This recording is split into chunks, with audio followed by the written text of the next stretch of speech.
Maybe to start, strangely, Mr. Robot question. How much do you think the success of Mr. Robot has altered USA's either its bravery or its ambition in what it's prepared to commission or put onto the channel, or even its idea of what the USA channel is and what its program mix should be? I think that their decision to embrace Mr. Robot and go for it was really already where they planned to take the network. They made that bold choice. They backed up the show. They marketed it beautifully, and it's a fantastic show. So I think that decision had to come first. They had to say we're going to not just be the Blue Sky Network, and we're going to do really topical, compelling, and deep storytelling.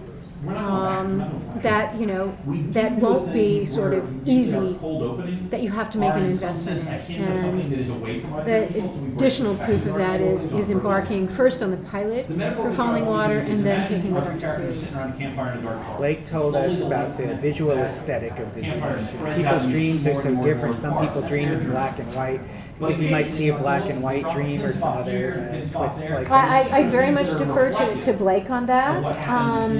At this point, one of the central conceits is that we are all dreaming separate tiles in a universal dream, and that we only see our tile. But maybe there are people who can see other people's tiles, and so that's really one of the interesting things. So if we're bringing separate tiles, maybe we can come together and be united because those walls come down, or maybe we can continue to instill the fear that we see in the world and divide us. So it really depends on who those people are who can potentially affect our dreams. So it's an ambitious series to go forward with, like you were saying. So as you guys, were getting into, producing it, what did you find was the biggest challenge for you guys then actually make that execution between the pilot and the series? Well, first, the more important thing was to get the pilot right. And the best decision that we made, along with UCP, the studio, and USA, the network, was bringing on Juan Carlos Fresnadillo as the pilot director. You may know his work from Intacto and 28 Weeks Later. So he's not only a genre, it's elevated genre, it's character-driven genre, and it's visually stunning. So if you're going to take something that truly is about bringing dreams to life, you have to have that compelling visual artistry. But never forget that we're taking a journey through 3 different characters. So I think that was really important, because obviously the pilot sets the tone and the look for everything that follows. And I think the best decision we made was bringing Juan Carlos on once we had a script that everyone was happy with. Your Walking Dead shows and even Hunters are very big ensembles. Is this show more focused on a core of 3 characters? This show very much focuses on the 3 characters. Obviously, we build out the world, which if you haven't seen the pilot, you'll see some of the characters. Not all of them are introduced in the pilot, but it really is about connections. This is a show about connections. It's a show about 3 seemingly unconnected people who find out that they are actually connected. And we have the character of Tess, played by Lizzie Beauregret, who is convinced she's had a child and is seeking to find that child and prove that she had a baby, when everyone tells her it's impossible. There is no proof that she did. So it's about that sense of loss and connection. The character of Tahoe, played by William Lee, his mother has been catatonic for years and years and years, and he's seeking a reconnection with her, and trying to try anything to bring her back, because she's the piece of the puzzle of his life that is missing. And then the character of Burton, played by David Oslund, is madly in love with a woman, and yet does she exist, or is she just someone that he's connected with in his dreams? So there's that sense of longing and loss and need to connect with a woman that he doesn't even know is real. How strong do you think the sense of longing in connection is in the modern world? And by that I mean we live in a world where we have an illusion of connection through social media, but we've probably never been more disconnected than and that ever. is that you're spot on. I think it's absolutely essential, and I think there is that sense of longing. It's that sense of that deep and powerful connection. And what connections are stronger than with a child, with a parent, or with a loved one? You know, and it is a metaphor for there are things that are keeping us apart, that are keeping us disconnected, and can we heal that? And through fear that keeps us disconnected, and there's so much fear in the world that makes us afraid of connection. So I think it's very powerful themes. I mean, you know, but it's through the journey of these characters that we find the answers, and hopefully some solutions. That's what he was saying actually, that he didn't drag it on, you know. And I just came from the screening, so a lot of actually questions were already answered on the pilot. So that's what he was saying. I don't want to be one of those shows that keeps dragging. No, we actually know. And I was so surprised. Yes. I was like, oh, that came quickly, but then again, it hooked you even more. So, I mean, and Tess's storyline at least. And anyway, so that was important. Is that yes, of course, there's a mystery out there, but we understand our characters and we understand what their needs and desires are from the pilot. We don't, you know, we're not going to spend a season trying to wonder what they are. If you'll permit a personal question, do you dream in colour or black and white? Do you in your own life, have you spent much time contemplating the meaning of your dream? So yes. So okay, this is really pathetic. Yes, I dream in color. Yeah.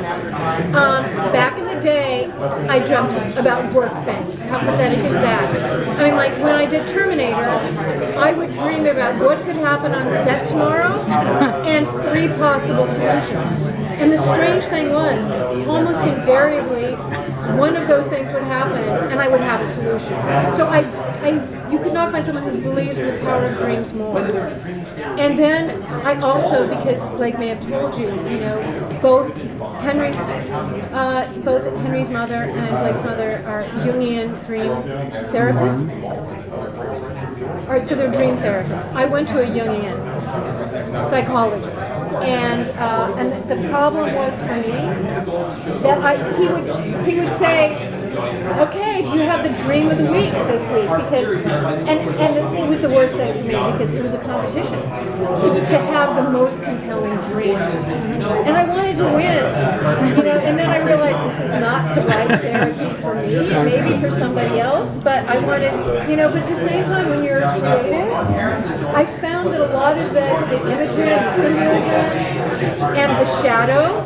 There's a lot about the shadow in the film, which is directly out of Jungian analysis. That it's really quite powerful, but it shouldn't be a competition.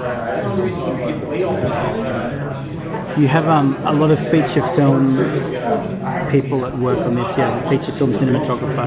Why such a cinematic aesthetic? Why is that important? Well, first of all, I mean we're dealing with the dream world, so no holds barred. You can't have it look mundane. I mean, you know, you can do anything in your dreams, and you can create any kind of monster. You can create, different worlds. You can look at our world very differently. So we really needed someone who could create that, because so we needed, obviously, you know, that is the case with Juan Carlos Presidio, Shelley Johnson, who I'd worked with before, to set the template that we were following now in series. You get one chance to do that, and that's the pilot. Do you have to keep somewhat strict rules of your dreams so that the series doesn't go off in all Yes. directions? Yeah, absolutely. Your... I mean, part of the thing that you can tell in the pilot is that when things happen to you in the dream world, there can be an impact in the real world. Maybe not the same one exactly. So I don't want to give anything away, but those of you who've seen it know that there is sort of a holdover. I think that that's also the idea that you can connect with people consciously. If you can have an intention that you want to connect with someone else who's also dreaming, that's possible too. Maybe not everyone can do it, but certain people can. Did you ever look at any of the dream movies, the Inception or Dreamscape, to see what's already been done or what we can do? You know, I try to see almost everything, so of course I've seen both of those. I don't know if you've seen it, but I think the way that we brought this to life is different, certainly, and where it goes in series is very, very, very different. But I do think that it's part of the beauty of Inception is it was also a film about connection. You know, about connecting with other people, and do we really know them? And who can we trust? So those are our common themes. I think those are the two common themes. How elastic is the genre? And by that I mean, if you get into nightmares from dreams, you get into night terrors. There's a universe of dark. There's a very dark side to the universe of dreams. Do you see the genre that you're sitting the show in as reasonably elastic? That horror is where we could take this? Yes, absolutely. I mean, there's elements of fantasy, there's elements of horror, but I think they're both encompassed within, the overall. There is a science fiction aspect of it, but it's very grounded because it's grounded in character, and they're characters who have needs and wants. And that's what they're trying to heal. They're trying to heal themselves, and their dream world is a very big part of it. Okay. Thank you so much.